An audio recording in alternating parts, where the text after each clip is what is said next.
Muy buenos días, bienvenidos al cuarto encuentro del ciclo Tu Nuevo Rol Tecnológico. Hoy trataremos los casos prácticos en la blockchain, ¿sí? Con lo que es la tokenización de activos. Pero antes de sumergirnos en los detalles, les voy a pedir que me permitan, ¿no?, hacer una breve introducción para aquellos que no están familiarizados con estos conceptos. La tecnología blockchain ha revolucionado la forma en que se almacenan todos los datos y se transfieren los mismos, brindando un alto nivel de seguridad y transparencia. Es una cadena de bloques descentralizada y distribuida que registra todas las transacciones de una forma inmutable y verificable.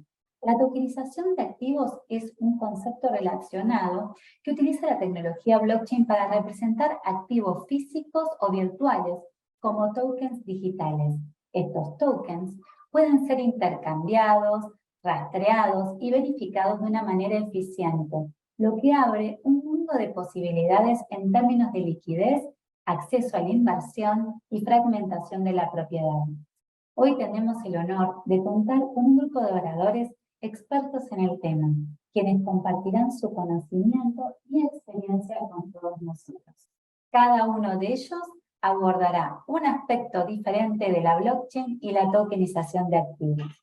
Nos van a brindar una visión integral de este fascinante campo. Nuestra primera oradora es la doctora María Fernanda Pascual, que es contadora pública egresada de la Universidad Nacional de Rosario, tiene un MBA en la Universidad de Belgrano y tiene una larga trayectoria en agronegocios, en empresas de primera línea, en posiciones financieras, administrativas y comerciales. Hace un tiempo esta parte forma parte del equipo gerencial de Eurotoken, que es una AgTech que une el mundo del agro con el mundo tecnológico. Vamos a disfrutar de esta charla y espero que saquen el máximo provecho de esta experiencia enriquecedora. Bueno, Fer, iniciamos. Te hice como una presentación Sí, muchas de gracias lo que por la fue presentación. toda tu trayectoria, ¿no? Y nos gustaría, la verdad, conocerte un poco a vos, cómo te insertaste en este mundo y cómo es esto de aplicar una tecnología tan de avanzada al mundo de los agronegocios. Todo un desafío, como primera respuesta a tu pregunta, pero un desafío muy, muy interesante. Bueno, como vos decías, yo vengo con experiencia en agro, estuve casi 20 años en Cargill, que es un agroexportador, ahí pasando por distintas posiciones. Y cuando se crea Agrotoken, allá por el marzo-abril de la pandemia, justo del año de pandemia, del 2020, el equipo inicial necesitaba gente que viniera de agro porque el expertise, digamos, uno de los fundadores venía con mucha expertise de blockchain, entonces necesitaban alguien que combinara y que empezara a traer conocimientos más de procesos, conocimientos de cómo era la comercialización y de cómo se movían los granos en Argentina, y así es que, bueno, me invitan a sumarme al proyecto con mi background de agro, ¿no? Con mi conocimiento de agro. Y yo digo siempre bueno, que hice un salto, como vos bien decías recién, el agro es un mundo muy tradicional, ¿no? Un mundo muy, muy de tradición, de que traspasa familia a familia, generaciones y generaciones, y muchas veces es así como que cuesta cambiarlo, ¿no? Entonces por eso digo que es un gran desafío. Nosotros cuando acepté el desafío me pareció súper interesante justamente eso, ¿no? Unir los dos mundos, la tecnología y a su vez dentro de lo que es tecnología blockchain, que es, como vos decías, hasta más de avanzada que lo que es la tecnología en sí, y el mundo de los agronegocios, donde conjugábamos los distintos actores, ¿no? Un productor agropecuario que siembra, cosecha y tiene sus granos, un acopio, que muchas veces es el que le guarda esos granos para que el productor pueda tener una mejor venta, un comercio que le vende los fertilizantes, le vende los insumos, le vende las semillas a ese productor. Entonces, y nosotros, ¿no? Como Agrotoken, como una infraestructura de tokenizar esos granos que el productor tiene, ¿no? Entonces, bueno, me pareció súper interesante el proyecto, y bueno, y decidí sumarme. Fui la empleada número 1 de Agrotoken, fui la que primera aposté, y bueno, casi ya 3 años desde ese momento, súper contenta y habiendo aprendido un montón. La realidad es que creo que lo que más me aportó fue mucho aprendizaje, ¿no? Y mucho entender cosas nuevas y estar súper permeable a cosas tan desafiantes y tan disruptivas. ¿Qué es tokenizar? Empecemos por ahí, por Dale, el vamos a ABC. ¿Qué es por el tokenizar? ABC. Bien, tokenizar Sí. es convertir un activo físico en un activo real. Básicamente, un activo digital, perdón, un activo real o físico en un activo digital. Vos recién lo decías bien, ¿no? ¿Para qué? ¿Cuáles son las principales ventajas de tokenizar, de convertir un activo físico o real en un activo digital? Para darle liquidez, para darle mayor velocidad en la transacción. No es lo mismo, vos imaginate, yo siempre lo trato de comparar con lo que nosotros hacemos, con la tokenización de granos. El productor agropecuario no puede ir a un almacén con una bolsita de granos de soja a comprar eso, a comprar un paquete de yerba, ¿no? Entonces, lo que nosotros hacemos es hacer esos granos que hoy son reales, hacerlos digitales, para que el productor a través de su teléfono pueda hacer una transferencia de esos tokens a cualquier lado como forma de pago. Entonces, básicamente tokenizar es convertir un activo físico en un activo digital para darle liquidez, para facilitar la transacción, para fraccionarlo, como vos bien decías, volvemos al ejemplo que daba recién, hoy una tonelada de soja es un valor importante, no se puede tener que ir a comprar un café o ir a comprar un paquete de yerba. Gracias a la tokenización se puede fraccionar en 4 decimales, o sea que yo tengo el 0,0001 token de soja que puede reemplazarme, que puede pagar un café, que puede reemplazar un medio de pago como hoy es un billete. Entonces, eso es tokenizar, convertir un activo físico en un activo digital. Bien, y se pueden tokenizar todo lo que nosotros conocemos, todos los commodities. En realidad hoy nosotros tenemos actualmente, como te decía, bueno, token es una infraestructura de commodities, tokeniza maíz, trigo y soja. Hoy estamos con estos 3 tokens. Hoy en día, cuando vos hablas de tokenización, la realidad es que hay muchísimos proyectos de tokenización y muchísimos proyectos de tokenización de activos reales, lo van a ver como Real World Assets, es RWS, con sus siglas en inglés, que eso lo van a escuchar muchísimo. Hoy en día la tokenización nos atraviesa, ¿no? Yo digo porque se tokenizan granos, se tokenizan departamentos, se tokenizan tierras, se tokenizan contratos de alquiler, se tokenizan otros commodities como oro, litio. Bueno, hoy en día la tokenización, como digo, nos atraviesa más allá de nuestra vida cotidiana. Y todo se puede hacer en realidad gracias a blockchain. Volvemos un poco al origen de lo que hablábamos, ¿no? ¿Por qué? Porque blockchain te da la herramienta, es la red que permite que todas estas emisiones, vos emitís un token, se llama emitir o quemar cuando lo sacas de circulación, todas estas emisiones hacen que la blockchain se pueda hacer de una manera segura, transparente, totalmente confiable y totalmente auditable y transparente hacia cualquier persona. Hoy en día nosotros estamos trabajando en 3 blockchains, estamos trabajando con Ethereum, estamos trabajando con Algorand, estamos trabajando con Polygon, y en cualquier momento cualquier persona puede ir a ver cuántos tokens tenemos emitidos, porque pone directamente el nombre del token, cualquier persona del mundo, y puede ver cuánto está emitido, cuándo fueron emitidos. Obviamente están, la propiedad de esos tokens no está visible por una cuestión de confidencialidad, pero está el hashtag de la persona que tiene la propiedad de esos tokens. Entonces, esa es la gran ventaja. ¿Por qué nos atraviesa la tokenización? Porque tenemos una herramienta como blockchain, que es la que nos permite que eso se pueda hacer, ¿no? Perfecto. Y esto ha traspasado todas las barreras, no solamente a nivel nacional. ¿Ustedes en qué verticales actualmente están trabajando y cómo lo están trabajando? Nosotros empezamos emitiendo tokens en Argentina, rápidamente por una cuestión de volumen y para ir a buscar el grano físico, ¿no? Ya pusimos un pie en Brasil, ya empezamos a armar equipo en Brasil, tenemos actualmente un equipo comercial, de operacional y también de desarrollo de negocios, de business development en Brasil. Ahí está muy concentrado también, vos pensás que el mundo Brasil se multiplica todo por 10, ¿no? Digo yo, así que ahí tenemos mucho volumen. Y otro vertical importante en el cual estamos trabajando es en tokenizar el grano futuro. ¿Por qué? Porque nosotros decimos que, como yo te contaba recién, las tokenizaciones que hicimos hasta ahora son tokenizaciones sobre un grano que el productor ya cosechó. Es decir, volvemos un poco al flujo. sembró, cosechó, lo entregó en el acopio, el grano físico ya está. ¿Qué veíamos? ¿Cuál es la necesidad muchas veces del productor, sobre todo en términos de financiamiento, ¿no? Es que el productor necesita financiar la campaña que viene, es decir, necesita financiar una cosecha que todavía no tiene. Es decir, necesita comprar los insumos, las semillas y los fertilizantes para lo que va a cosechar el próximo año.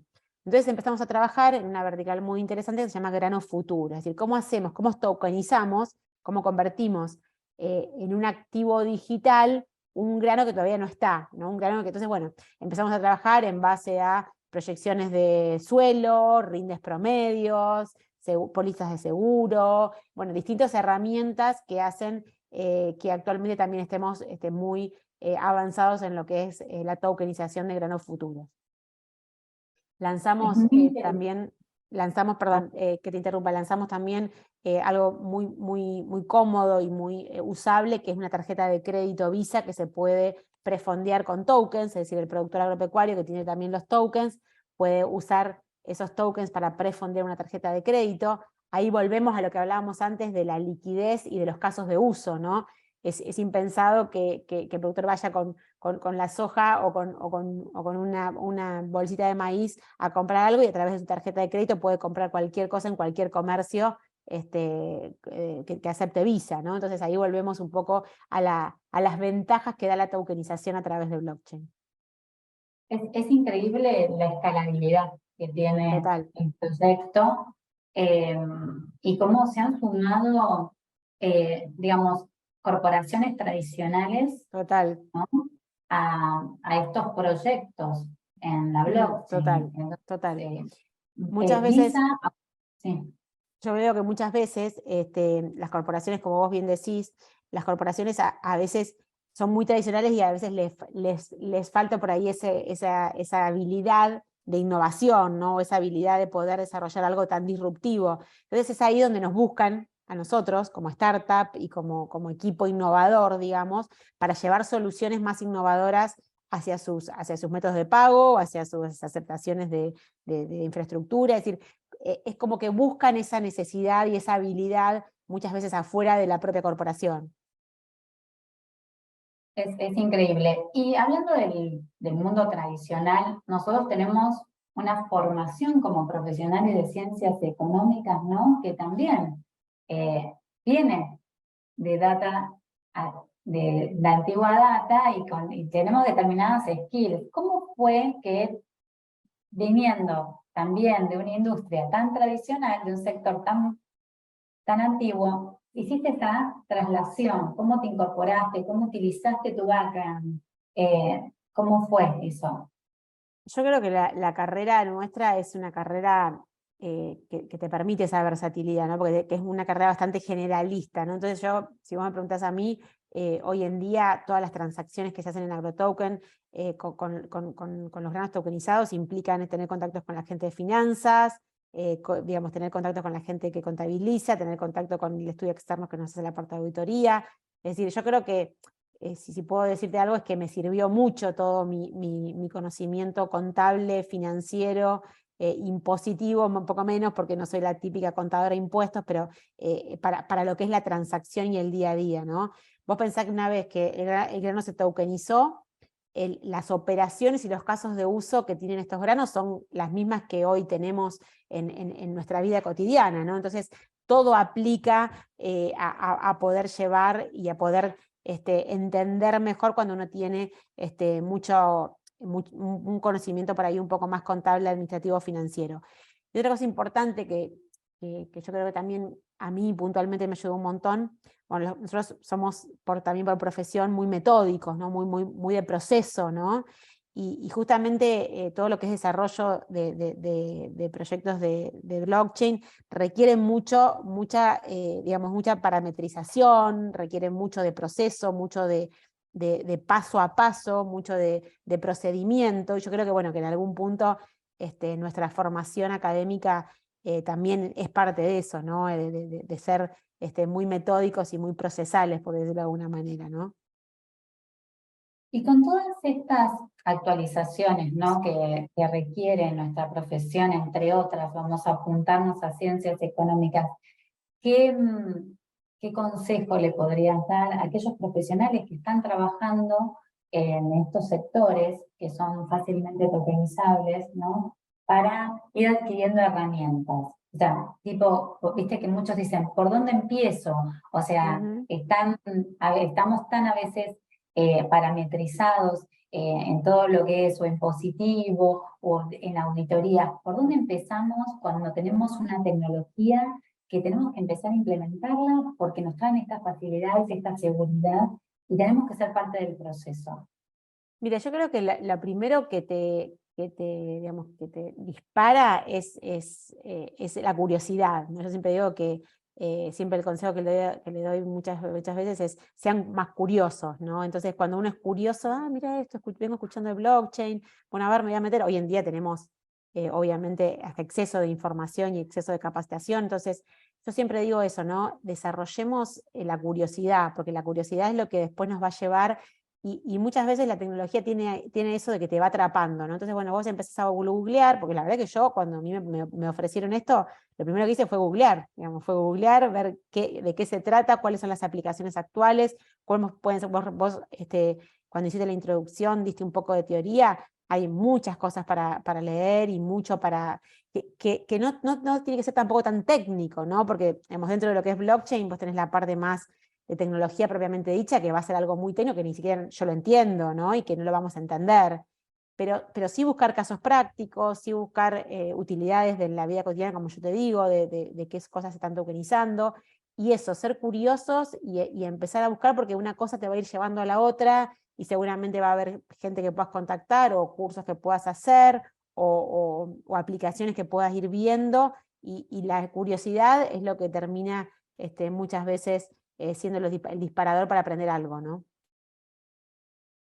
Y contanos un poquitito cómo es tu experiencia, ¿no? Como Head of Operation de AgroToken, en el Ujú. sentido, bueno, qué es lo que vos aplicás, ¿no? Y cómo estás ahí totalmente relacionada a esta tecnología. ¿Cuál es tu rol dentro Mira, del equipo? el área de operaciones es un área que está, muchas veces yo digo, entre medio, entre el área comercial, que es la que genera los negocios, y el área de tecnología, que es la que tiene que programar y la que tiene que, digamos, generar los casos de uso que tienen los tokens, ¿no? Entonces nosotros dentro de operaciones estamos como en el medio, un poco siendo traductores de lo que es la vida en el campo, digamos, más lo comercial, y lo que necesita saber un programador, lo que necesita saber alguien que necesita programar o que tiene que, digamos, desarrollar casos de uso. Entonces, dentro de mi equipo somos los que estamos atrás de la plataforma propiamente dicha, somos los que damos mucho soporte al productor agropecuario, damos muchos soportes a los acopios, de nuevo, ¿no? En esto de, bueno, cuál es el paso a paso, cómo tiene que hacer el proceso, qué documentos requieren. Muchas veces también nuestro background tiene mucho que ver con la parte más legal, con lo cual ahí introducimos lo que es un contrato, lo que es comprobantes que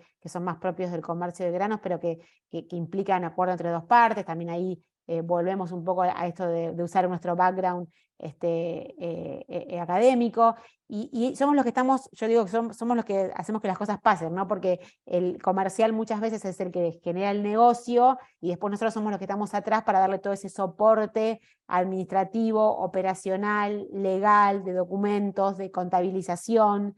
Entonces, bueno, somos un poco como las manos derechas de las áreas comerciales, donde tenemos que ayudarlos un poco a desarrollar los procesos. Eso es un proceso que muchas veces, volviendo a hablar de la parte tradicional, hay que capacitar, hay que, digamos, volver a mostrar muchas veces las reuniones que tenemos con productores o con acopios, no es una sola reunión, sino son varias reuniones, porque implican primero introducir el concepto, después empezar una vez que lo entendieron, bueno, cómo lo aplicamos, una vez que lo aplicamos, cuál es el paso. Entonces son mucho de soporte y mucho de esto de paso a paso y de proceso. Hacen mucha educación dentro del Total, muy proceso, educacional, exacto, muy educacional. totalmente.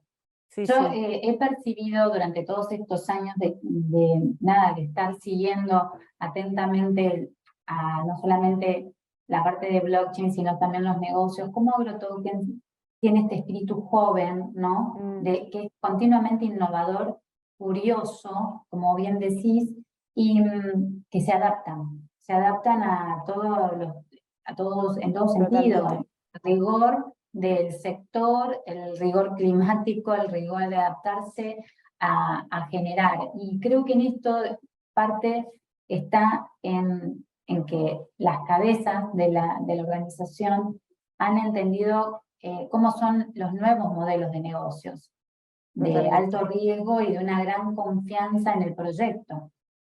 Totalmente. Y algo también clave a lo que vos estás diciendo también muchas veces es entender las necesidades del mercado. Porque vos muchas veces, digamos, los casos de uso muchas veces se desarrollan en base a necesidades que vos ves del productor o del resto de los integrantes de la cadena, ¿no? Nosotros le llamamos comercios, los merchants, que son los que aceptan estos tokens como medio de pago. Entonces, ¿cómo vas entrelazando y cómo vas sacando casos de uso para poder solucionar problemas, ¿no? Poder detectar una oportunidad, una necesidad y poder canalizarla. Una cosa que hicimos esta campaña, como ejemplo a esto que te estoy diciendo en términos de necesidades y en identificar, nosotros veíamos que el productor agropecuario, por el problema que hubo en Argentina de la sequía, el productor, digamos, tuvo mucho menos cosecha que otros años, entonces iba a necesitar financiamiento. Entonces decían, bueno, ¿cómo podemos solucionarle el problema del financiamiento al productor? Entonces empezamos a desarrollar con distintos entes financieros créditos que se le podían dar al productor agropecuario y que el productor dejaba sus tokens como garantía de esos créditos.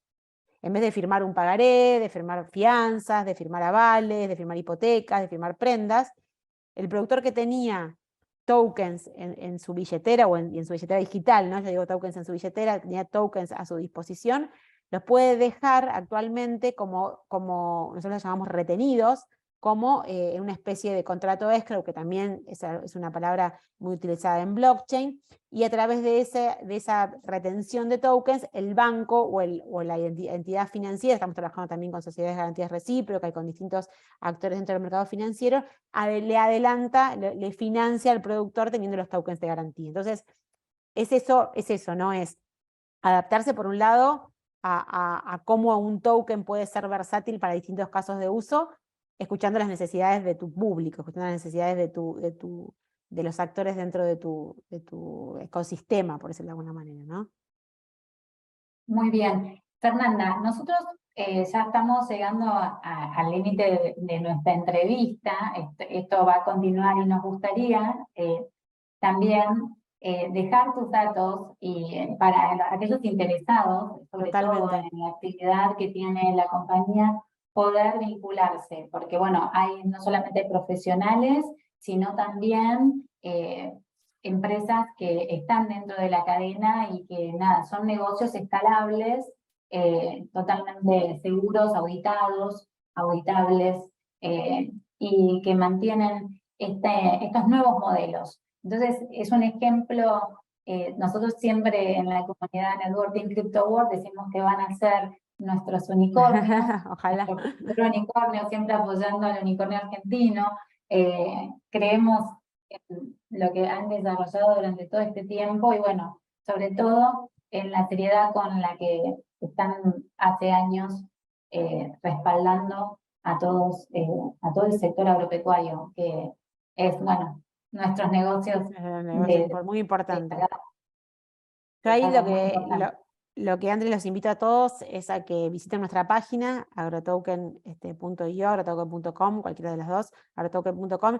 Ahí hay varios canales de consultas, ahí tenés canales de consultas más comerciales, consultas más, como dijimos, educacionales, por decirlo de alguna manera, y ahí van a poder encontrar todo un poco lo que yo les conté, de una manera escrita, y con muchos canales de comunicación para poder acercar preguntas, para poder consultar cómo darse de alta en caso de que sea un productor, o cómo participar en el proyecto también. Es decir, tenemos varias dentro de nuestra plataforma y dentro de nuestra página, varios canales de comunicación que estamos totalmente abiertos a responderlos y a con gusto a brindarles información. Como siempre, es un placer tenerte y escucharte porque sos extremadamente clara en los conceptos, que, pero bueno, no es tan tradicional para todos los matriculados, pero a eso vamos, a estos nuevos modelos de negocios. Así que, Fernanda, como siempre, te agradecemos Bueno, y gracias a quedamos a ustedes. disposición, ¿sí? Gracias a ustedes por invitarme y para mí también un placer siempre colaborar con la profesión, de alguna manera. Bueno, muchas gracias. Muchas gracias, Continuamos. ¿eh? Y bueno, y continuamos con este ciclo de tu nuevo rol tecnológico, pero ahora ya escuchamos a María Fernanda Pascual comentándonos lo que pasa con un trabajo plenamente en lo que es el proyecto de AgroToken. Y ahora, como profesionales de ciencias económicas, ¿cómo podemos trabajar estos proyectos tokenizados? Y para eso, hoy tenemos a dos invitados especiales, la doctora Ana Julia Gavilán y el doctor Diego Balbi, que nos van a contar sobre cómo es la auditabilidad de los proyectos tokenizados. Les deseo, chicos, muchísimas gracias a ustedes y a la comunidad Networking Crypto World por la continua educación y transmisión de conocimientos en estas nuevas tecnologías y las implicaciones económicas. Muchas gracias por estar con nosotros. Bueno, muchas gracias, Andrés, siempre por la invitación, por tener presente a la comunidad. Muchas gracias al Consejo también, que está abierto a todos estos tipos de eventos tecnológicos que enriquecen a la matrícula. Bueno, y Diego, ¿cómo está la situación cripto? Bueno, qué buena pregunta, qué ambiguo. Bueno, gracias al espacio del Consejo.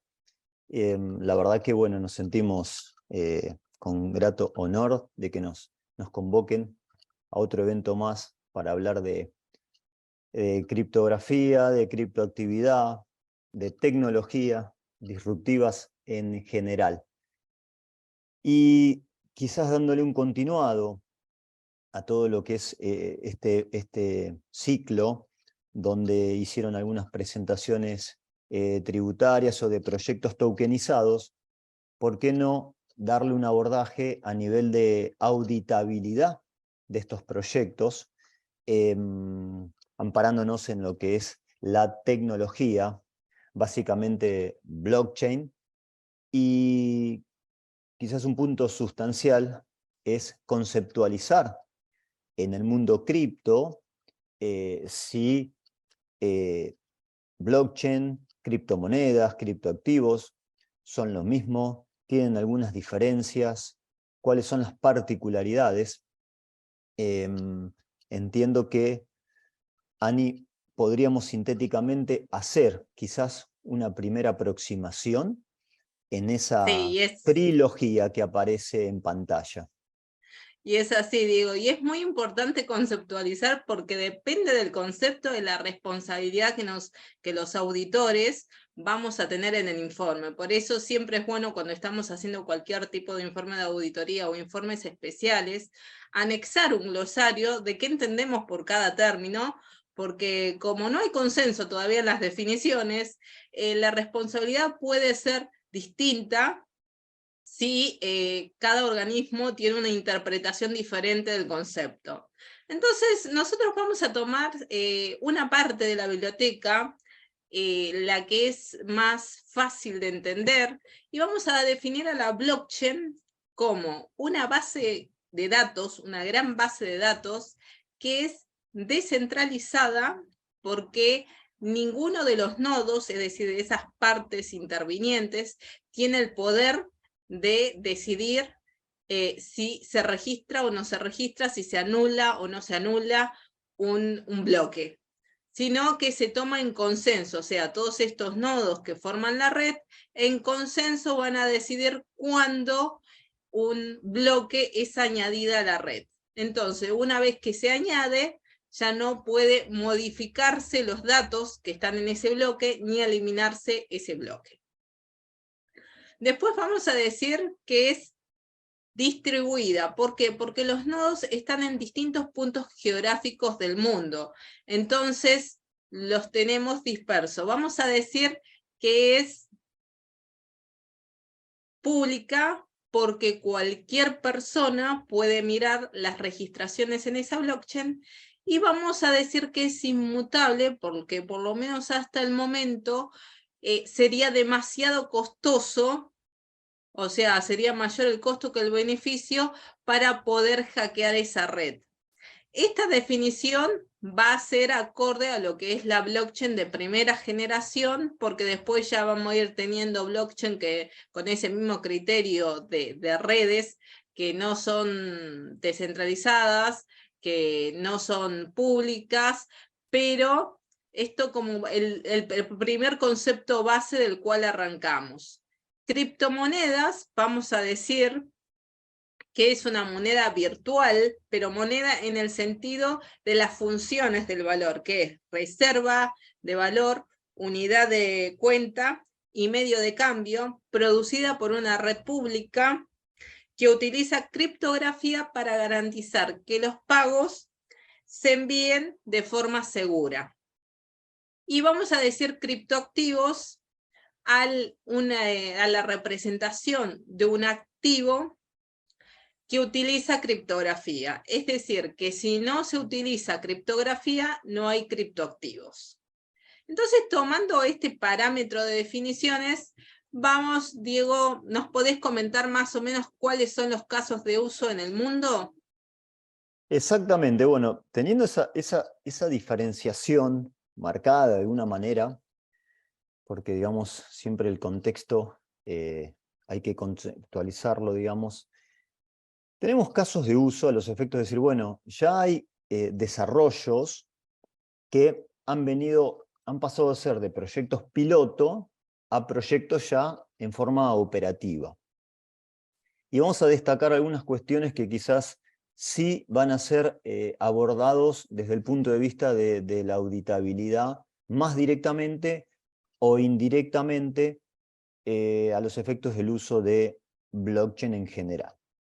Vamos a tomar las referencias con respecto a UNICEF, el Fondo de las Naciones Unidas que crea el CryptoFound, que es un fondo donde donantes que contribuyen a aportar para diferentes proyectos, para financiar diferentes proyectos, utilizan tanto Bitcoin como Ethereum, básicamente, para financiar proyectos y el destacado de este CryptoFound es que los donantes buscaron darle trazabilidad a las distintas donaciones y a los efectos de tener una transparencia en cuanto a la rendición de cuentas. Entonces ahí ya tenemos unos conceptos que empiezan a destacarse en cuanto al uso, que es la trazabilidad, la transparencia, a los efectos de la rendición de cuenta de las donaciones. Tenemos otro caso interesante acá en Argentina, en el municipio de Bahía Blanca, que fue un proyecto donde los subsidios a los fondos municipales de las artes o subsidios a artistas también corrieron bajo la utilización de blockchain a los efectos de darle, se podría decir, garantía en cuanto a la selección, el otorgamiento de los subsidios y la rendición de cuentas de los mismos. Acá ya entra a jugar otro concepto que sería la selección de los distintos beneficiarios, pero todo de alguna manera certificado, garantizado a través de la blockchain. Otro caso interesante, y ya nos vamos a ir un poco a la línea de las contrataciones o licitaciones más en el ámbito público, es el caso del municipio de Aragón, en España, donde vienen desarrollándose hace un tiempo, más allá de algunos idas y vueltas con respecto a la aplicabilidad, la utilización de blockchain para las contrataciones públicas. De hecho, hay un desarrollo importante que se llama Blockchain Aragón, pero en este caso particular tenemos otra referencia de utilización de blockchain para las contrataciones públicas, algo muy sustancial y neurálgico en lo que sea básicamente fondos de los estados. Y después quizás sean los casos que tienen utilización particular de lo que es blockchain, pero que ya son casos como que están más allá, digamos, de la general, que es el caso de Estonia, que si bien es un país no muy amplio, no muy grande, pero tiene un nivel de digitalización casi al 100%, donde han llegado a entregar ciudadanías a los extranjeros vía digital, o sea que ya hay identidades digitales de no nativos de Estonia, y en el caso de Estonia, la utilización de la blockchain antecede a lo que fue la blockchain de primera generación, en este caso Bitcoin, ya lo va a explicar Ana, con una utilización específica de blockchain para diferentes actividades. Y el último caso, que sería quizás el más disruptivo y que es muy particular, estaría vinculado a lo que es la utilización de una criptomoneda, en este caso como es Bitcoin, como moneda de curso legal, como ha sido el caso de El Salvador, un caso totalmente disruptivo, de pleno análisis, fuera de los valores o de las cotizaciones o de las inversiones desde lo financiero, pero sí que tiene una gran incidencia, y ahí insistimos, caso de estudio, a los efectos de cómo un país adopta, entre comillas, una moneda, una criptomoneda, como moneda de curso legal, y en este caso particular es el Bitcoin. Ahora bien, todos estos casos, como miles y miles que hay de uso, nos llevan, y que en definitiva creo que lo fuimos remarcando en cada uno de los casos, que se utiliza la blockchain como tecnología subyacente dentro de sus diferentes aristas. Pero como toda tecnología, tiene su escalabilidad y su evolución en el tiempo, que en el caso particular de blockchain se denominan generaciones. Y esas generaciones, Ana, ¿cuáles son? Bueno, esto también hay que aclarar que vamos a decir que acá también hay varias bibliotecas. Nosotros, como siempre, tomamos una de las bibliotecas, por eso siempre es muy importante cuando uno hace un informe volver a recargar también qué, digamos, biblioteca está tomando de base para hacer su informe.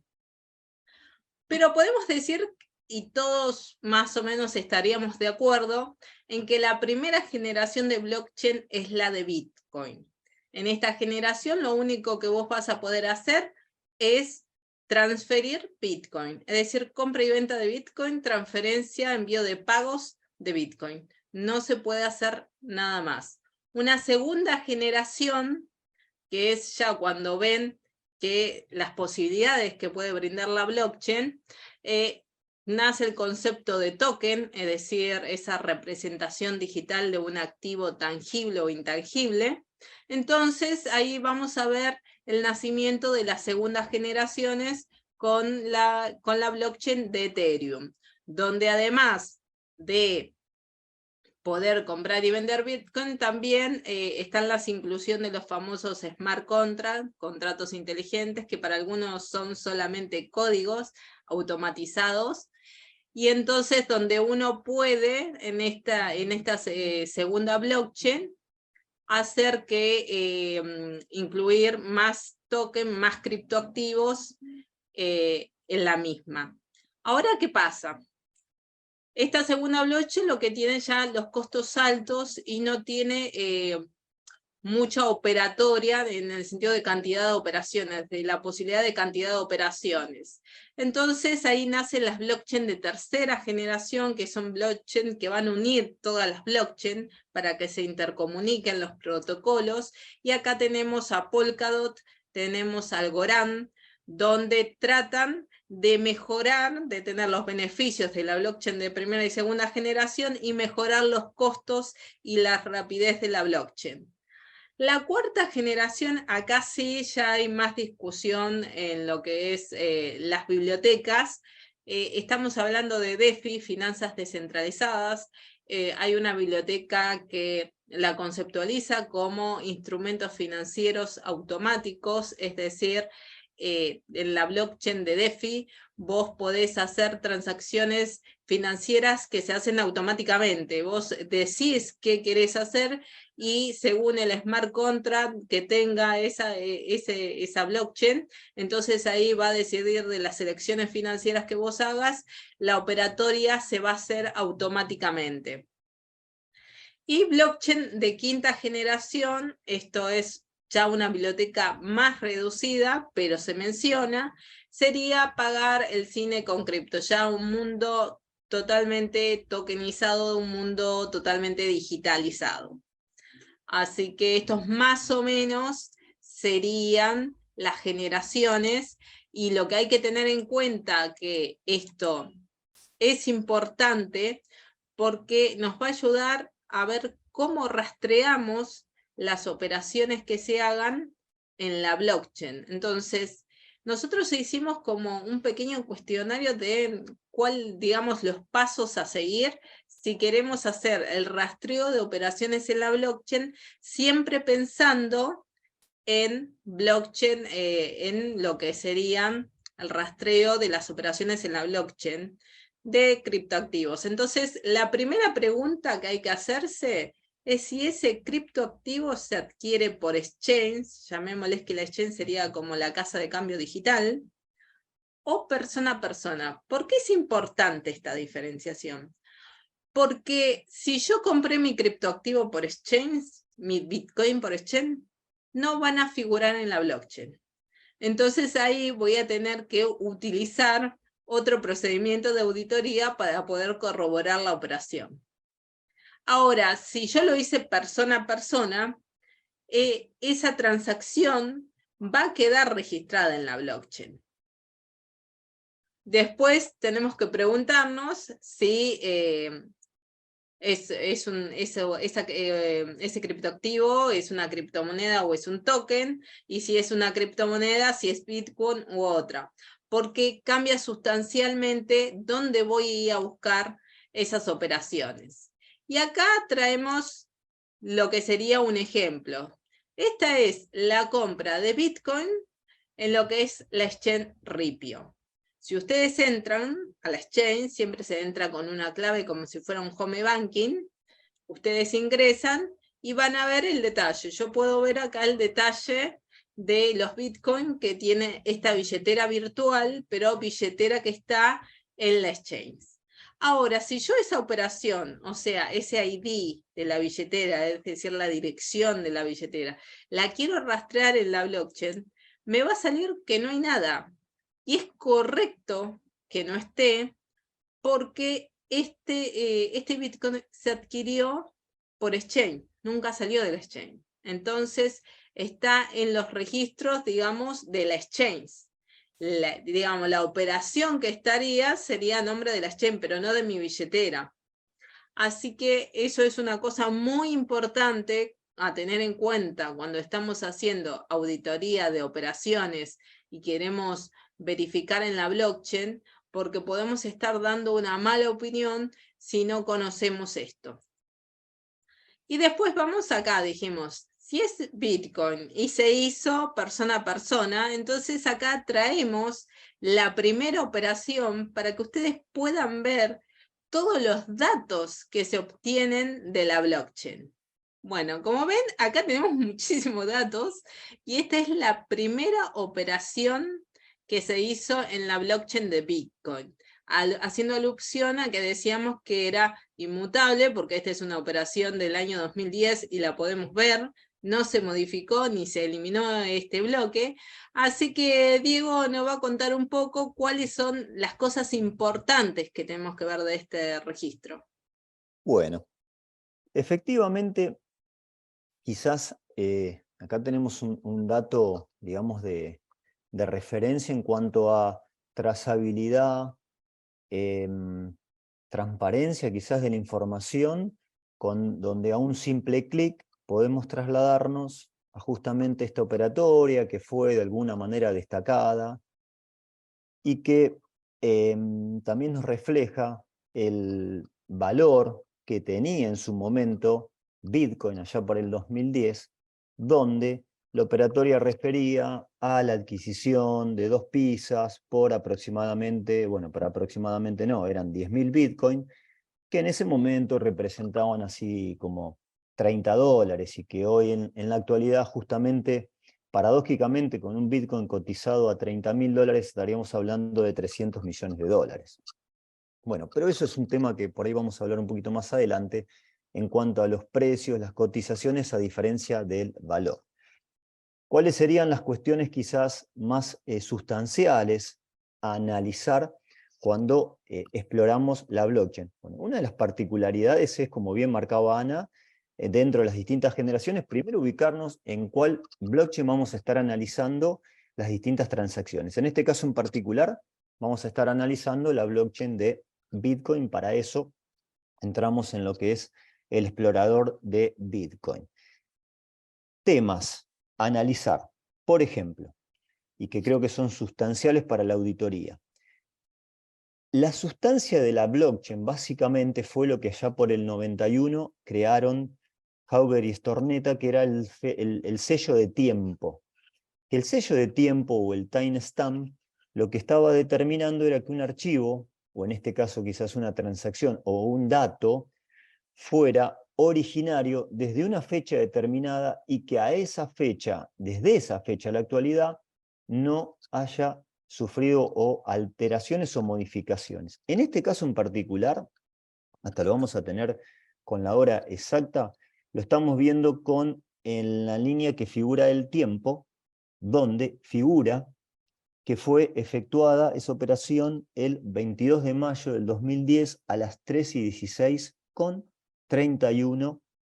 Esa sería de alguna manera la fecha de referencia. Yo creo que este es uno de los datos quizás más sustanciales que nos permite ver, digamos, la blockchain desde ese momento y en la aplicación que tuvo, que tiene y que tendrá a futuro. Incluso, Ani, creo que lo compartimos, pero que sería lo que te marcaría la esencia de la evidencia de auditoría a los efectos de darle, de alguna manera, no originalidad, pero sí que esa información se podría decir que es original y que no sufrió modificaciones desde un Exacto, momento darle la determinado. fecha cierta a la operación, ¿no? Exactamente, exactamente.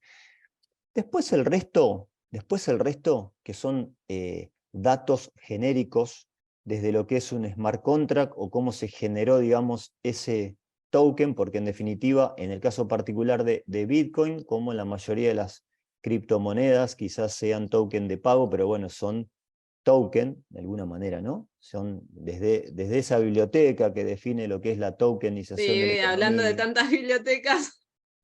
Bueno, pero de alguna manera podríamos decir que vamos a tener un valor de referencia o valor de los gastos, como está marcado, bueno, en la parte ahí donde dice valor de los gastos, que son los 10.000, bueno, es por la traducción de alguna manera, pero eso sería la cotización, que es el valor de los gastos, que son los 10.000 Bitcoin, y justamente, tomando la fecha actual, da los $300 millones.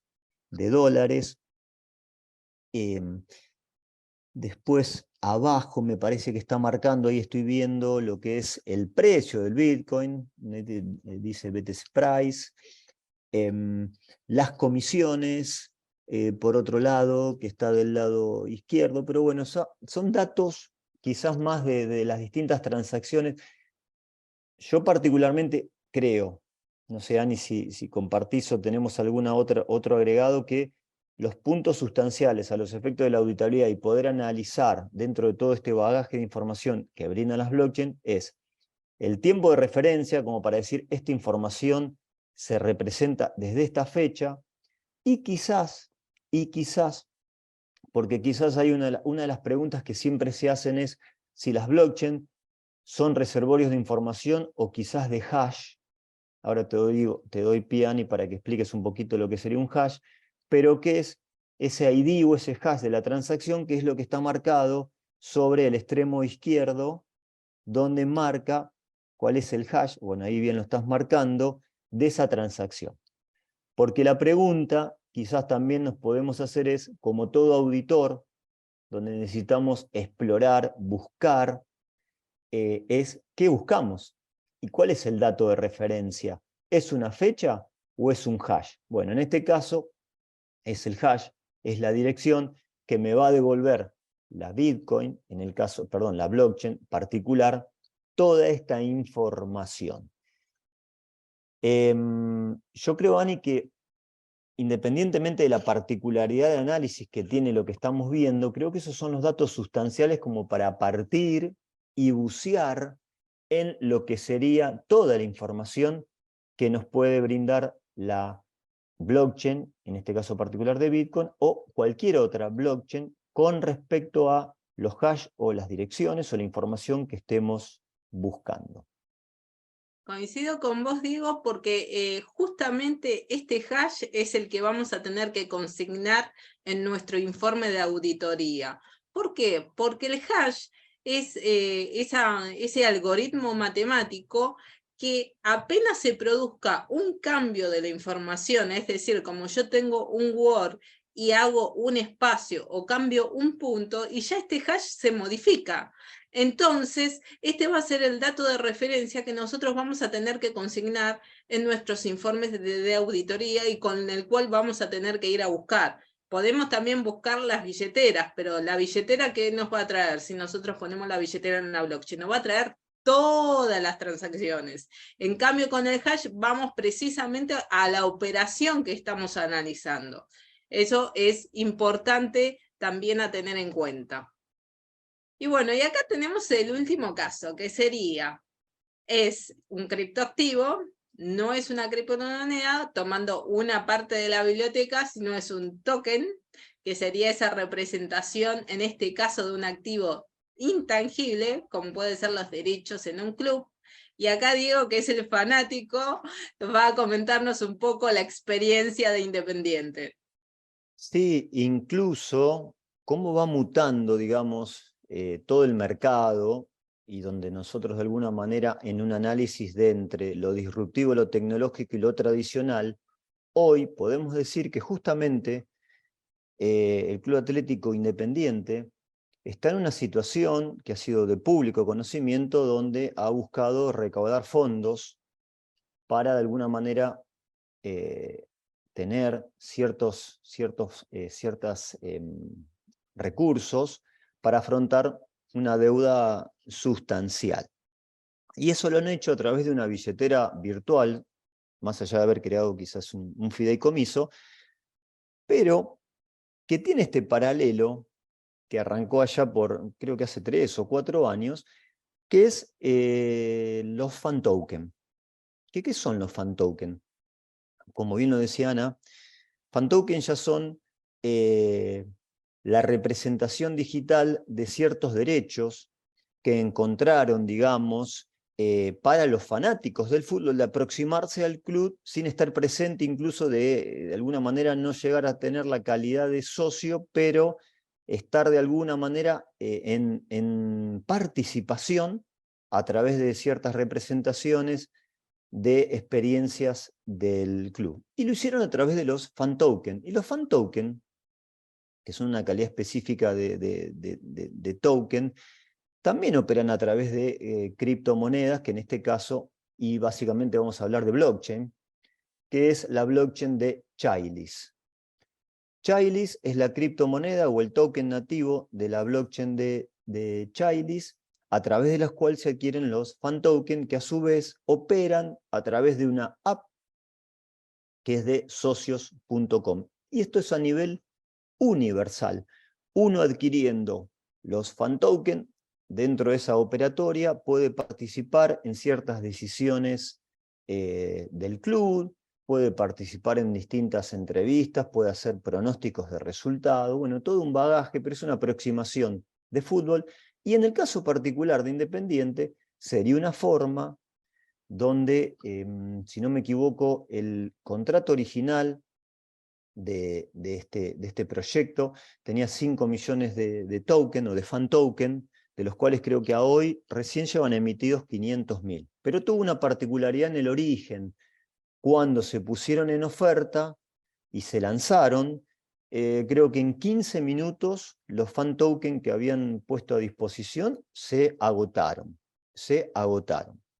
De todas maneras, bueno, hoy hay 500.000 fan token en circulación con una cotización, creo que es menos de $1. No tengo presente cuál sería la referencia con respecto a los Chailis, pero tenemos casi 4 millones y más o menos de fan token a liberar, que sería de alguna manera un recurso adicional para el club interesante. Bueno, acá hay un tema que hay que empezar a analizar, que es cuando hablamos de blockchain de primera generación, segunda generación, es básicamente documentos de referencia, porque cada token tiene un documento de referencia que sería, llamémosle, el white paper, que le da origen, que marca los fundamentos de esa tokenización.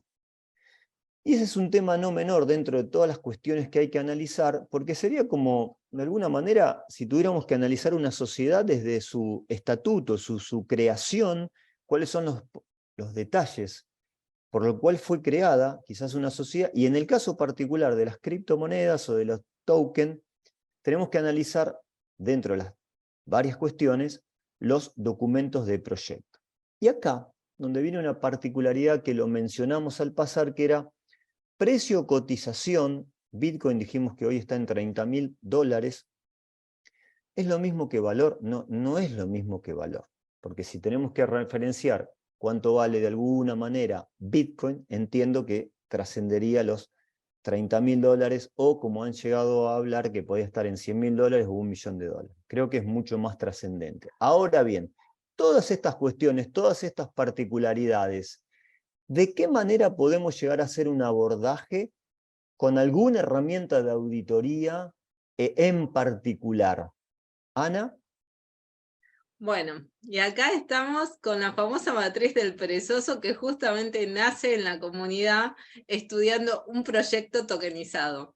Esta matriz está pensada para proyectos tokenizados, pero de activos tangibles, es decir, como puede ser la criptosoya, que equivale a 1 tonelada de soja, en el caso de lo que es la empresa AgroToken, lo que puede ser Aquacoin. Siempre hablamos de activos tangibles acá, para utilizar esta matriz. Entonces, en la idea de realizar esta matriz de riesgo para poder tener un parámetro del dictamen que vamos a hacer en nuestro informe, es primero, como Diego decía, o sea, varios indicadores. El primer indicador es decir, bueno, ¿cuánto hace que está este proyecto dando vueltas? Porque si es un proyecto que es nuevo, que apenas comenzó, estaría en el rango del riesgo alto. En cambio, si ya está entre 2 y 3 años, estaría en un rango de vida medio, un riesgo medio, pero todavía sigue siendo importante. Y después, si es más de 3 años, es como que ya el riesgo va bajando, porque los proyectos que no tienen escalabilidad, generalmente los primeros 3 años terminan desapareciendo. Entonces eso nos da como un parámetro de ir teniendo un punto de referencia en cuanto a la vigencia del proyecto. Otro indicador es como nos hablaba Diego, el famoso white paper y la publicidad del proyecto. O sea, el white paper con lo que es la normativa MiCA va a tomar, digamos, relevancia jurídica, es decir, lo que dice white paper te responsabiliza. Entonces podemos acá, en este punto también, categorizar los riesgos, porque si ya no tiene white paper, ya es un proyecto que es bastante riesgoso. Ahora, si tiene un proyecto, un white paper que está publicado, que nos da algunas precisiones, ya vamos a tener un riesgo medio, porque los fundadores están tomando responsabilidad por lo que dicen ahí. y entonces están identificando también qué persona jurídica, qué personas físicas están ahí. Entonces acá depende si ya ese white paper nos da algunos datos, entonces podremos decir que estamos en un riesgo medio, y después si ese white paper nos dice quiénes son los fundadores, cómo comenzó, qué proyecto, hace el análisis de sustentabilidad del proyecto, de escalabilidad, nos dice quiénes son los desarrolladores, nos da muchísima información, ya podemos que es un proyecto menos riesgoso. ¿Por qué? Porque recuerden que todo lo que dice en ese white paper tiene consecuencias legales ahora con la normativa MiCA. Y también cómo se distribuye, cómo se hace la oferta del token, si hay o no análisis de factibilidad, o sea, también tenemos que analizar los perfiles también de los fundadores, si son personas que hace mucho tiempo que están en el rubro, o son personas que son nuevas en el rubro, entonces eso también afecta a la categorización de los riesgos. Después, bueno, podemos decir también, si tiene un plan de trabajo, si no tiene un plan de trabajo ya decimos el proyecto es riesgoso. Si tiene un plan de trabajo pero son simplemente una declaración de buenas intenciones, ya el riesgo es medio a mucho. Y ahora si ya tenemos un plan de trabajo con plazos, con metas a cumplirse, detallado qué es lo que se va a hacer, es un proyecto que nos da una sensación de seriedad, con lo cual podemos decir que estaríamos en un riesgo medio, porque recuerden que todo este plan también está atado, es un documento formal de la empresa. Después también, y esto es muy importante analizar, de las personas que hacen rato que están en el rubro, si este proyecto da un valor real a la comunidad, si se ve un valor real. Hubo proyectos, por ejemplo, que solamente era una broma que entre informáticos que se juntaron, hicieron un token, pero nada más por diversión, y que empezó a tener cotización, pero eso realmente no tiene un valor porque no agrega ningún valor a los negocios. En cambio, podemos decir, el proyecto, por ejemplo, de AgroToken, que busca liquidez, darle liquidez a los pequeños productores, que es un proyecto que tiene, digamos, un valor agregado y tiene una visión de futuro, de escalabilidad en el futuro. Entonces podemos decir ahí que es un riesgo medio. Como siempre, esta matriz tiene que integrarse con la auditoría tradicional. Eso también es importante en proyectos tokenizados de bienes tangibles, que se integran las dos auditorías. Otro punto a analizar podría ser, antes de que me cierren la presentación, es también el sistema de registro contable, porque tenemos que ver, ¿corre en paralelo la blockchain con el sistema de registro contable o están separadas? ¿Cómo toma el sistema de registro contable los datos de la blockchain? Eso también es muy importante. ¿Cómo se hace la documentación respaldada? ¿Cómo se genera, se emite la documentación respaldatoria? Eso también es importante analizar. Entonces, en esta matriz que proponemos, los indicadores también son versátiles, porque depende del enfoque que yo quiera darle. No es lo mismo que esté haciendo una auditoría impositiva, que esté haciendo una auditoría contable, que quiera hacer una auditoría financiera. Los indicadores van a cambiar, o va a haber inclusión de otros indicadores más específicos desde el punto de vista que yo estoy evaluando estos proyectos tokenizados. Y bueno, como colorario, Diego, ¿qué podemos dejar como tips a tener en cuenta? Me gustó, Crypto Tips. Yo entiendo que lo que intentamos hacer a lo largo de todo el desarrollo fue ir de lo general a lo particular, como si fuera desde el contexto teórico o quizás un deber ser, desde lo conceptual o un marco de referencia, pero para llegar a la indicación de aplicabilidad a los efectos de la auditabilidad, que sería la matriz. A los efectos de decir, bueno, yo tengo que analizar un proyecto tokenizado, tengo que analizar un criptoactivo.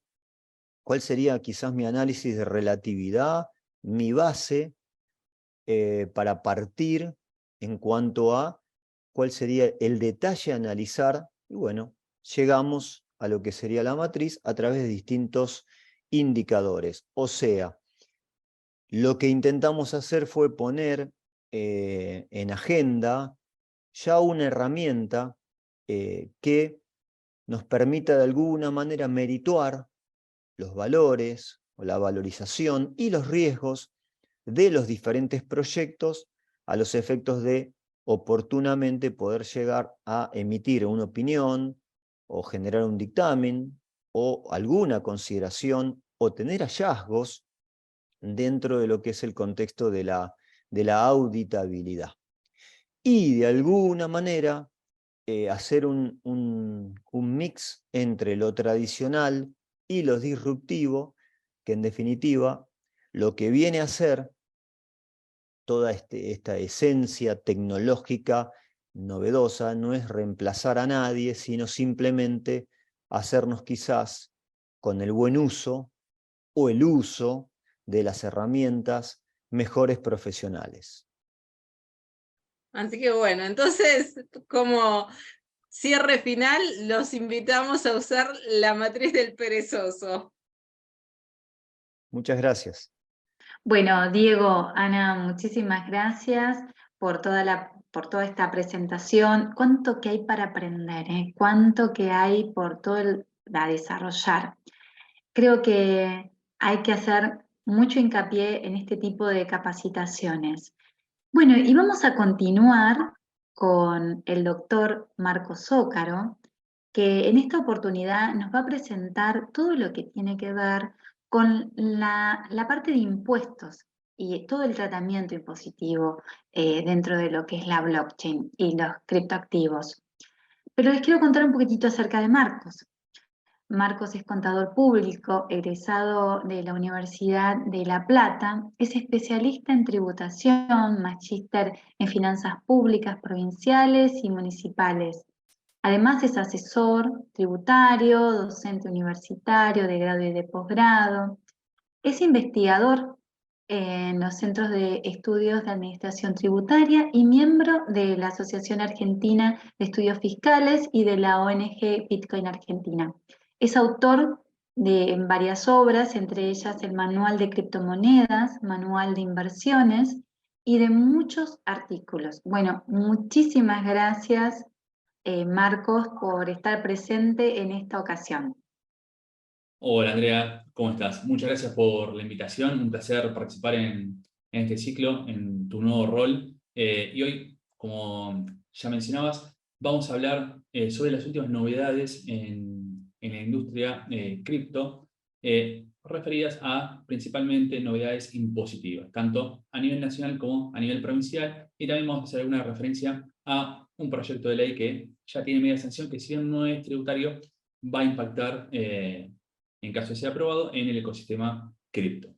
Vamos a empezar entonces con algo que nos preguntan siempre, que es básicamente, ¿qué sabe AFIP de nuestras criptos? O sea, las empresas a las que compramos cripto, por ejemplo, en exchange, ¿informa a la AFIP? Bueno, tenemos que tener presente que hay un régimen informativo, ya viene desde el año 2019, en octubre de 2019 se publica la ARG 4614, con vigencia a partir de noviembre de 2019, que después ha sufrido algunas modificaciones menores con respecto a los valores que menciona la normativa, pero básicamente este régimen informativo, esta RG 4614, lo que dice es que no solo los proveedores de servicios de pago, las billeteras virtuales, como por ejemplo Mercado Pago, sino también los exchanges de criptomonedas, tienen que informar en forma mensual a la AFIP, siempre y cuando los clientes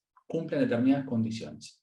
Antes que nada, antes de avanzar, es importante remarcar que van a informar, obviamente, los exchanges, las empresas que se dedican a la compra-venta de criptomonedas o el almacenamiento de criptomonedas, siempre y cuando sean, obviamente, sociedades del país.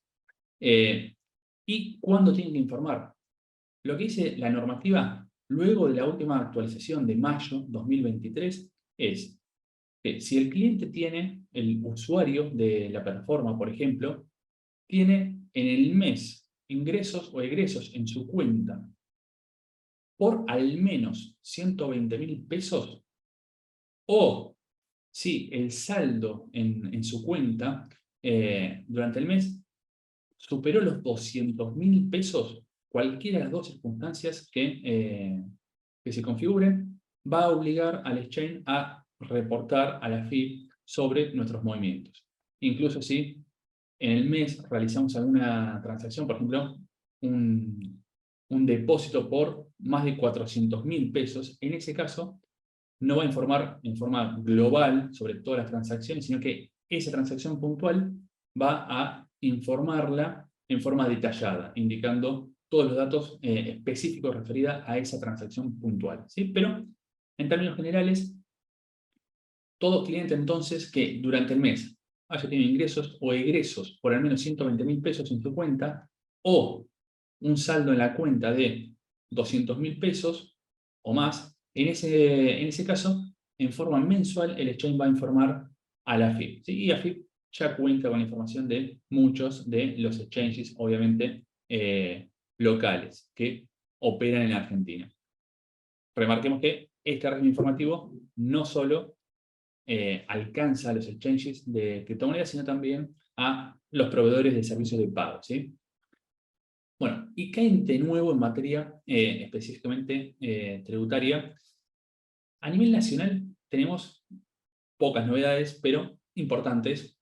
Desde el año 2022 tenemos a mediados del 2022 la publicación del dictamen 2 del 2022 de AFIP, donde mediante este dictamen no vinculante obviamente, AFIP expresa su opinión sobre el tratamiento impositivo que se debe brindar en impuestos sobre los bienes personales a las criptomonedas.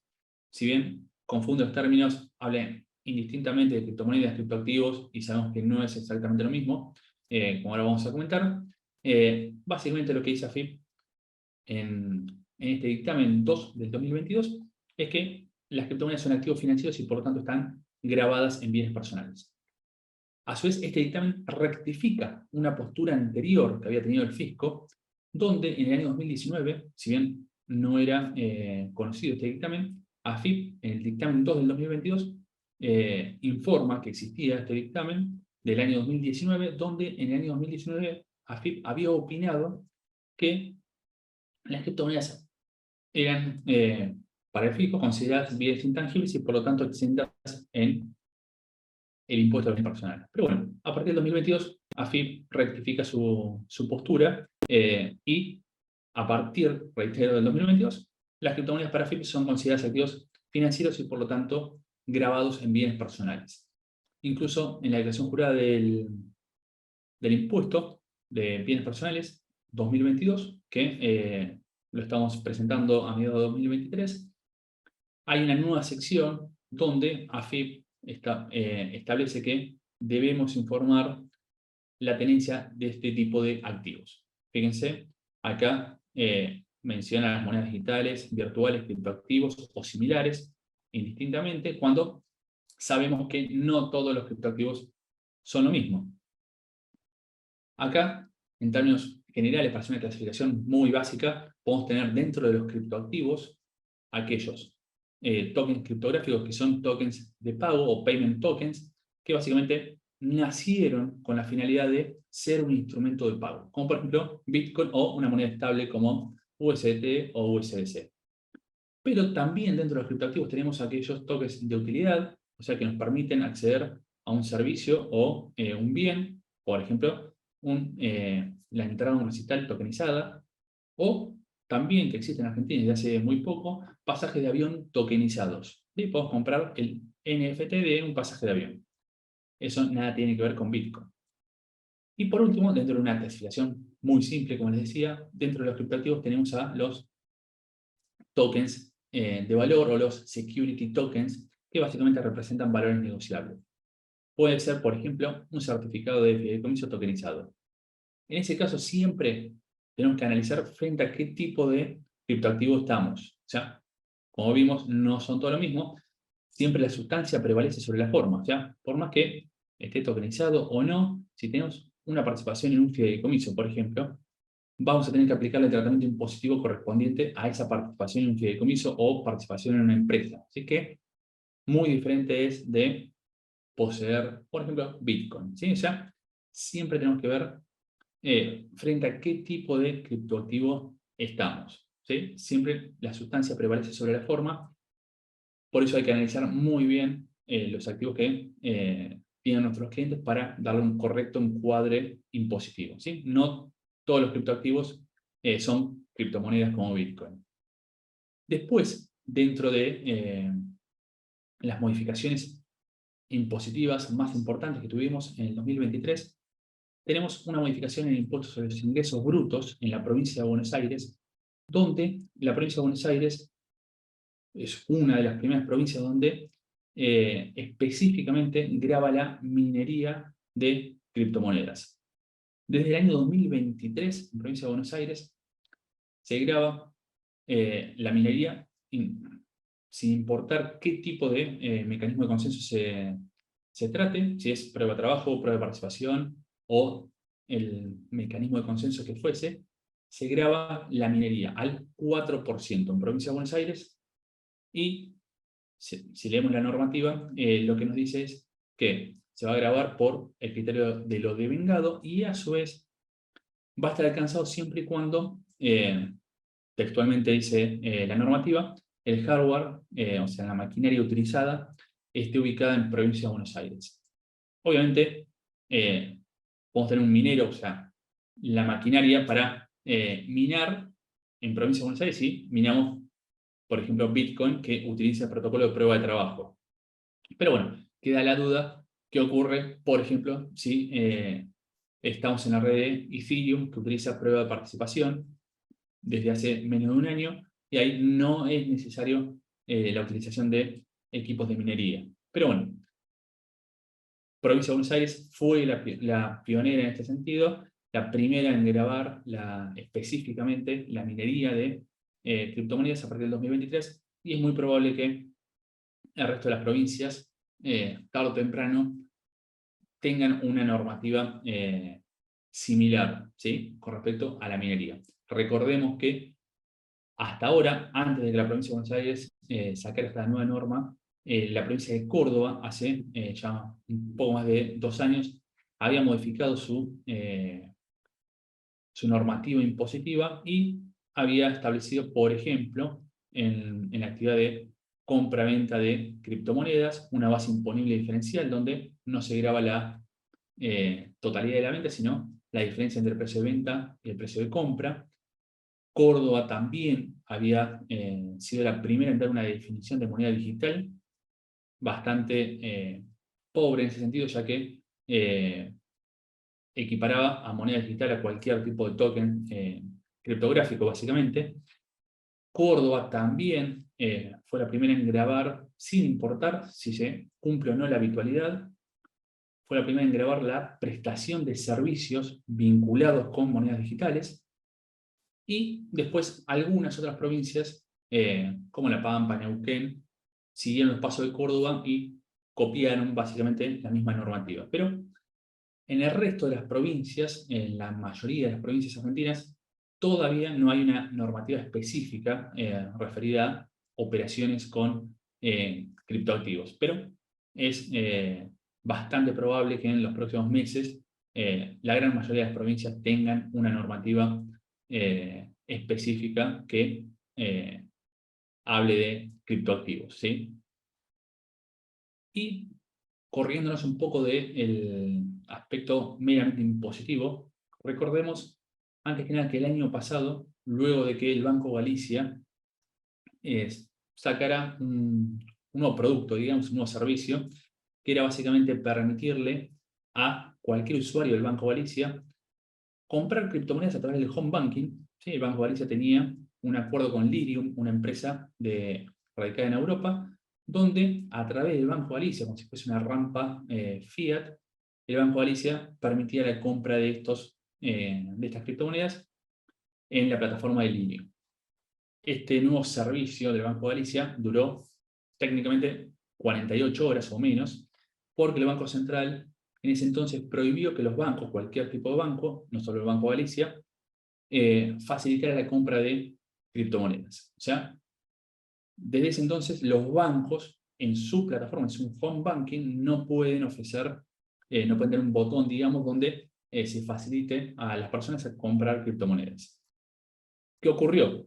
Con el correr del tiempo, algunos proveedores de servicios de pago, algunos PXP, unas billeteras virtuales, empezaron a coquetear con la idea de ofrecer en su plataforma, en su propia plataforma, la compra de criptomonedas.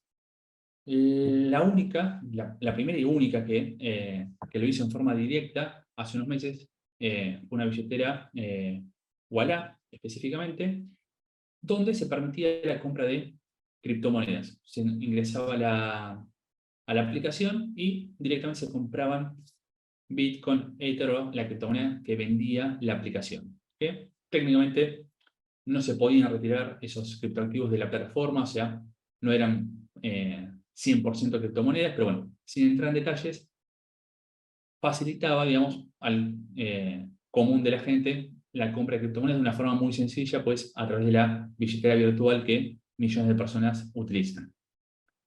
El Banco Central, a raíz de esto, sacó otra normativa este año donde prohibió que no solo los bancos, como ya lo he dicho desde el año pasado, sino que también los proveedores de servicios virtuales, las billeteras virtuales, prohibió que facilitaran la compra de criptomonedas. O sea, Ualá, que ofrece ese servicio, tuvo que dejar de ofrecerlo, tuvo que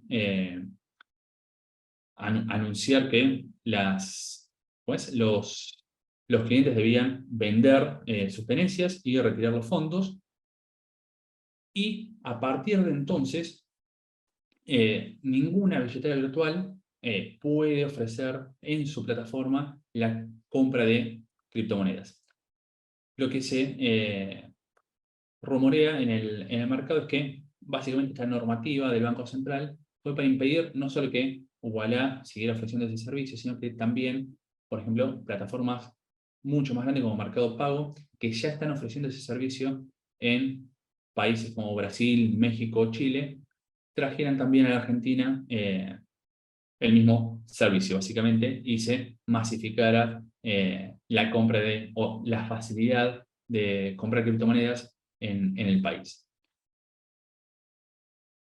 Por último, otra de las novedades que no es meramente tampoco impositivo, sino que es más desde el punto de vista legal de la ley de lavado de activos, pero que puede influir en el ecosistema cripto, es este proyecto de ley que ya tiene media sanción en Argentina, año 2023, que se estipula que en el correr de las próximas semanas o meses sea aprobado en forma definitiva. Es este proyecto de ley que pretende modificar la ley de lavado de activos y, si bien la modificación es bastante grande, en lo concerniente al ecosistema cripto, este proyecto de ley pretende, por un lado, definir qué se entiende por proveedor de servicios de activos virtual, ¿sí? Un proveedor de servicios de activos virtual que, siempre y cuando se encuadre en esa figura, en la de proveedor de servicios de activos virtual, tanto la empresa como la persona humana que encuadre en este concepto va a tener que informar a la Unidad de Información Financiera, la UIF, un régimen informativo que puede llegar a ser mensual, y a su vez va a tener que no solo informar a la UIF, sino obtener una licencia para poder operar de la Comisión Nacional de Valores. ¿Y quiénes podrían ser considerados proveedores de servicios de activos virtuales si esta ley prospera? El proyecto de ley nos dice que va a ser cualquier persona humana o jurídica que, como negocio, ¿sí? No como actividad independiente, aislada, mejor dicho, sino como negocio, realiza una o más de las siguientes actividades. Intercambio de un activo virtual por moneda de curso legal, o sea, venta, por ejemplo, de un activo virtual por pesos o por dólares, o por la moneda que sea, o también cuando se permuten activos virtuales, cuando se cambia un activo virtual por otro, supongamos Bitcoin por una moneda estable, ¿sí? Si se consideran activos virtuales ambas criptomonedas. También cuando se transfieren activos virtuales, también va a ser considerado un proveedor de servicios de activos virtual aquella empresa o persona humana que custodie o administre activos virtuales, y también cualquier persona que provea el servicio financiero relacionado con la oferta de un emisor y o venta de un activo virtual. O sea, la ley, tal como está redactada hoy, si no sufre ninguna modificación en el proyecto de ley, o incluso si no se modifica por vía reglamentaria, no establece ningún mínimo. O sea, cualquier persona humana, por ejemplo, por más pequeño contribuyente que sea, si se dedica a la compra-venta de criptomonedas, por ejemplo, reitero, por más que tenga ingresos bastante bajos por asistencia operatoria, tenga una operación bastante reducida, si ejerce esa actividad como un negocio, la compra-venta de activos virtuales, va a tener que, por un lado, informar a la UIF, cumplir un régimen informativo con la UIF, y por otro también va a tener que obtener una licencia para poder operar de la Comisión Nacional de Valores, ¿sí? Con todos los trastornos, obviamente, burocráticos que eso implica, más los gastos administrativos. Lo que es criticado por el mercado, ya que una persona, reitero, que tiene esta actividad, pero sus ingresos son reducidos porque la actividad es bastante reducida, la compra-venta de criptoactivos que hace. En ese caso, esa persona no va a poder afrontar los gastos que implican cumplir con los regímenes informativos y obtener la licencia de la Comisión Nacional de Valores. Pero bueno, esto, como les decía, tiene media sanción. Esperamos que a lo largo del año o en los próximos meses, para poder cumplir con las normativas del Grupo de Acción Financiera Internacional que exige estas reformas, se espera que sea definitivamente aprobada y después hay que aguardar a que por vía reglamentaria se establezca o no alguna modificación o algún límite, algún mínimo para poder empezar a cumplir con estas obligaciones que implica la nueva ley. Así que este fue un panorama de la situación actual en Argentina y lo que puede venir en los próximos meses.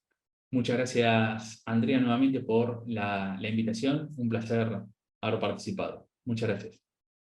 Bueno, la verdad, pero muy interesante el desarrollo que has realizado, Marcos, y quiero agradecerles, ¿sí? a los cuatro, a nuestros oradores, y por compartir todo este conocimiento y las perspectivas en esta charla sobre blockchain y tokenización de activos. Hay algo que han dejado muy claro, es que estamos presenciando esa revolución tecnológica que tiene un potencial enorme para transformar por completo la forma en que gestionamos y transferimos los activos. Como explicó María Fernanda Pascual de Eurotoken, la tokenización es esa representación digital de activos en la blockchain. Entonces, al convertir esos activos en token, se vuelven fraccionables, intercambiables, transferibles, y de una manera mucho más fácil, ¿sí? Y accesible. Fue muy interesante escuchar cuando hablaba acerca de las tarjetas, ¿no? Nunca se nos hubiese ocurrido tener por un lado un silo y a su vez poder comprar en el supermercado, poder pagar en el supermercado. Eso nos da una democratización en el acceso a las inversiones y también oportunidades financieras. Escuchamos los casos prácticos y vimos cómo auditar todo el proceso dentro de la blockchain de una manera más transparente y verificable en las transacciones y registros de esta cadena de bloques. Y eso es un beneficio que es clave en esta tecnología. Lo han desarrollado ampliamente los doctores Ana Julia Gavilán y el doctor Diego Balbi. Y a su vez, como resumen de todo lo que es esto de la blockchain y la tokenización, entiendo que representa un futuro prometedor y lleno de posibilidades. Entonces, estamos en presencia de este surgimiento, de esta infraestructura tecnológica para impulsar la transparencia. Nosotros, como profesionales en ciencias económicas y partícipes de todo este espacio, tenemos que involucrarnos en una manera activa y responsable para aprovechar al máximo esta revolución tecnológica. Acá a continuación les vamos a dejar los links de antiguas ediciones que realizamos acá en el Consejo para acompañarlos en esta actualización continua, para jerarquizar nuestros servicios. También nos va a ser grato recibir todas sus sugerencias, ¿sí? Y posibles capacitaciones en capacitación@consejocava.org.ar. Bueno, muchísimas gracias y los esperamos en nuestra próxima edición.